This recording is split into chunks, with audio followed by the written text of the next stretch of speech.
In a couple videos back, we worked on this 2013 Jeep. We put some shocks, brand new shocks, all the way around. I thought it might help with the death wobble, and it did for a little bit, but now the death wobble is getting really bad. So now all the steering components underneath, everything's gonna have to be completely changed. Ball joints, tie rod ends, sway bar parts. I mean, it's just kind of a whole bunch of stuff. So what I've got here is TRQ. I bought some parts from TRQ. I've got the steering arm. I've got the tie rod bar with some tie rod ends. I have the sway bar drop downs for the lift, and then I've got some brand new ball joints. I need to get the track bar with the adjustable end on it, because since this does have a 3.5-inch lift, the axle is actually pushed to the driver's side. So the adjustable traction bar will actually bring the axle back up underneath to where we can center the axle under the Jeep. What we've got to do now, oh, and after that, I have a dual stabilizer setup for the steering from, I think it's Rough Country. So we're gonna add that in too. I don't know how much that's gonna help, but maybe it'll help some. Hopefully putting all these parts in brand new will get rid of that death wobble. And like I said, in a week or so, I'll have the traction bar that runs from the frame down to the axle. I'll have that in by next weekend. For now, I think what we need to get started doing is we've got to pull spindles off so we can put brand new ball joints on both sides, and then we'll get to the point where we start putting in tie rod ends, tie rod bars, steering bars, and all of that. Now we got to start removing the brake components, like the caliper, brake shoes, different things. I've already got this cable undone. Then we're gonna have to take off some brackets, pull the spindle nut, pull the axle out to get to those ball joints.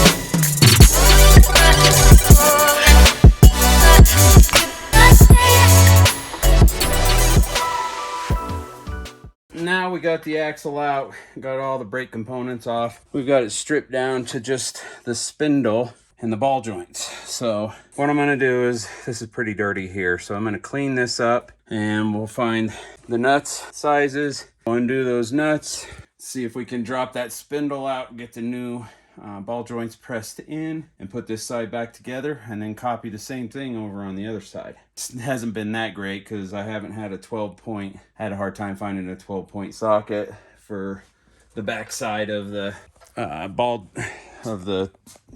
hub. It's been a long day today, so I haven't been able to find, had a hard time finding a 12-point socket for the hub bolts. But now that we got this off, ball joints should be fairly easy to get to.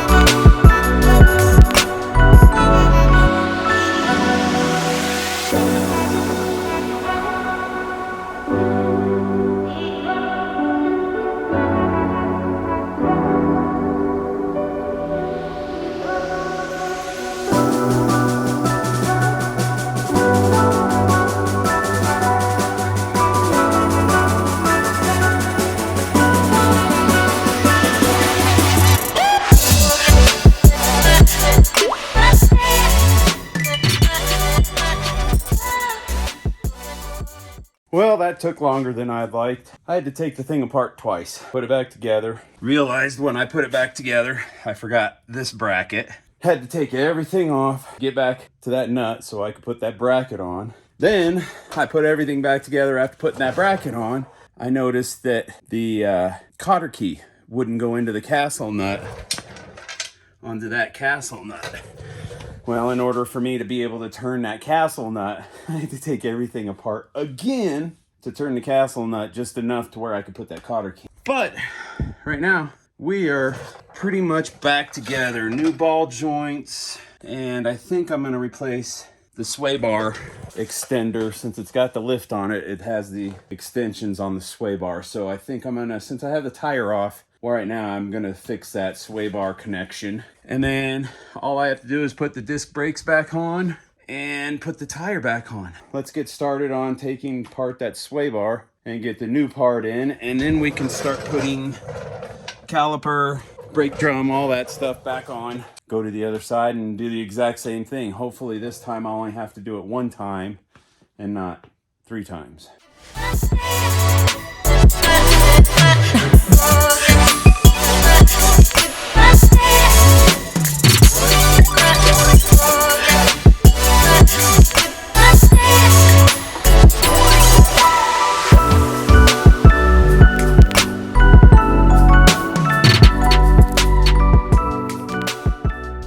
So as I'm tearing apart the passenger side, everything seems to be going good, but then I look in and I look at this sway bar link. If you notice, it's got an angle, goes out. Well, when they installed it on the outside instead of the inside. I'm gonna have to change that, because looking at this one, see, notice how it's on the inside of this bracket, they've got it on the outside. I don't know if that would make a difference on whether or not it adds to the death wobble, but I know it's not right. So when I'm changing these ball joints out, once I get all of this off, I'll take this nut and I'll take the whole thing and set it on the inside. It's just amazing. This was supposed to be a factory lift kit that Jeep put on, so it was covered under warranty. But when they installed it, of course they installed it wrong, because now it's straight up or it's at an angle this way instead of straight up and down. I don't know if the rest is, if I'm gonna have to take it off and change it, but it doesn't look like it. It looks like the top goes in that way, and it's just a matter of taking it and swapping sides. Right there you can see the angle that it's at. That's not a good angle for that sway bar link to be at. Probably screwing with the whole geometry of the front axle. Once I get this hub off, which I'm getting ready to pull it now, I'll start working on the ball joints, this joint and the bottom joint. And when I take that off and take the spindle out, I'll change that linkage to where it's on the inside where it should be. And hopefully these ball joints, the front end linkage, and that sway bar on this side being fixed, maybe that'll help death wobble a lot. All right, we got this part going together. This side's going together fairly easy. At least this time I didn't forget the bracket for the ABS line, which is right here. I got this bracket, the sway bar drop down. I've got it straight up and down now. That's fixed. Got brand new ball joints on both sides. I do believe that a lot of our problem with our death wobble is the ball joints, because this is the old ball joint on the passenger side. Shouldn't move that much. That one's the one from, well, that one's the one from the passenger side. This one's from the driver's side. The new ones are pretty stiff. I should have checked sooner. So now what I'm gonna do is I'm gonna finish throwing the hub in. I've got the hub to do here. Throw the hub in, get the brakes all back on, and then I can start measuring out for the tie rod ends and the steering linkage. And we can swap those out and then put in our dual stabilizer shocks.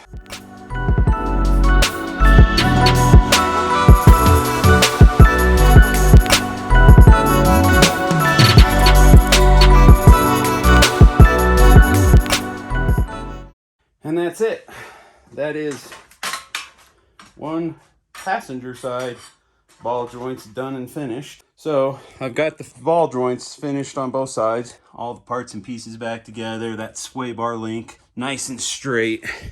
I put some brake quiet on the back calipers just in case for some reason they decide they want to start making some noise. With that being done, we're going to get into these tie rod ends and the tie rod plus the steering. So this part here to get all of these put into place. Hopefully I can I used to be able to, I kind of know how to do the alignment freehand without the equipment, so I can get it kind of close. But then we'll take it to an alignment shop and get them to align the front, make sure it's perfect. But for right now, I think I can get it close enough to where we can be able to drive it without it being all over the place. Looks like this tie rod end here has been leaking for a while. It's kind of gummed up and gooked. So I think that may be a little bit of our problem for loose steering. Hopefully what I'm doing is going to fix the death wobble, but doesn't hurt to replace the ball joints. You wouldn't think that they'd be bad yet, because I mean there's only 77,000 miles on this Jeep. But with a lift kit, they say the death wobble can get worse because you're changing the geometry of the front.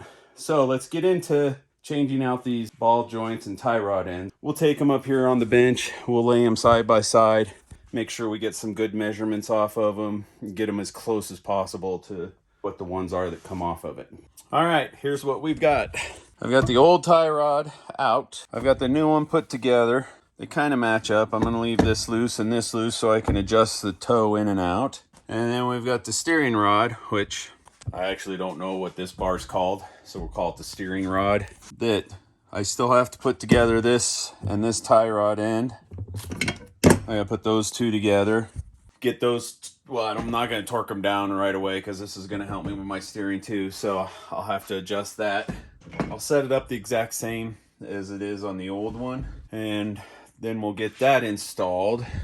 Then after that, I have the steering stabilizer kit that I have to figure out and put back on. Well, not put back on, but put on. And then that'll be it for this. We'll get started on putting the tie rod back in, the steering in, and then get ready to put the steering stabilizer in.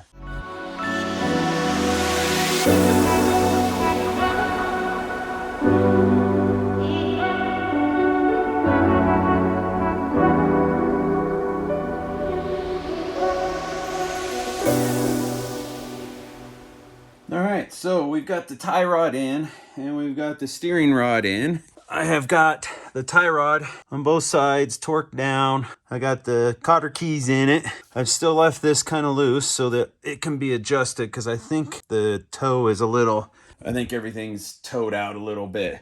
Then the steering rod, I'm going to leave all of this. I'm going to leave the nuts and everything loose. That way I can get the toe in and toe out in the tie rod fixed and get it to where it should be sitting, and then check the steering wheel, make sure the steering wheel is straight, adjust that steering rod, and then tighten everything up. For right now, I think this is where I'm going to stop for the night. I've got a couple big nuts and bolts that I've got a pretty good sized nut here that I have to go find a wrench and a socket for, because I don't have anything that big. So I think this is where I'm going to end it tonight. I'll pick it back up in the morning and finish it up.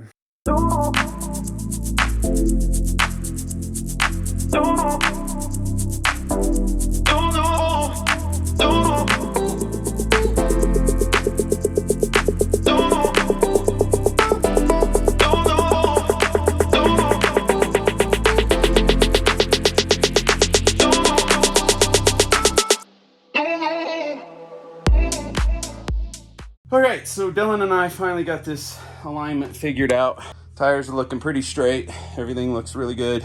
Don't got much adjustment there, but going out we got a lot more, so we're good there. We're kind of tight there.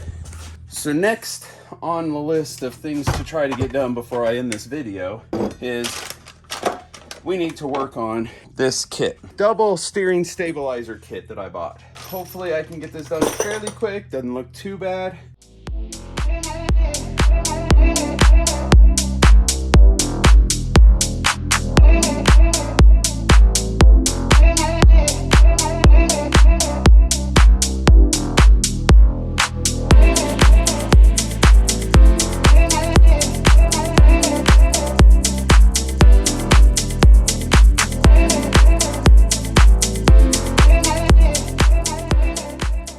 And just like that, steering stabilizers are in. I had to move the bracket over just a little bit because this driver's side over here was way too tight. And with the full turn of turning to the right, this shock right here is fully compressed. And I think it was actually being pushed on a little bit. So I moved the bracket over and centered it a little bit more with the vehicle, with the center of the vehicle. I moved that side in about the same as this side. It's kind of even, everything's tightened up, everything's torqued. Ball joints are done, tie rods are done, steering stabilizer put in. I'm not gonna be able to take it for a drive in this video. It's getting kind of late. I gotta go to work tomorrow to see if the death wobble's gone. I don't know yet, but hopefully it is. We replaced enough components that it should be gone. Still need to take the Jeep in and get a true alignment on it. I mean, we're pretty damn close to what it should be. With that, please make sure you subscribe to our channel. It really helps out. Give us a thumbs up. That really helps out the channel. And with that, we'll see you in the next one.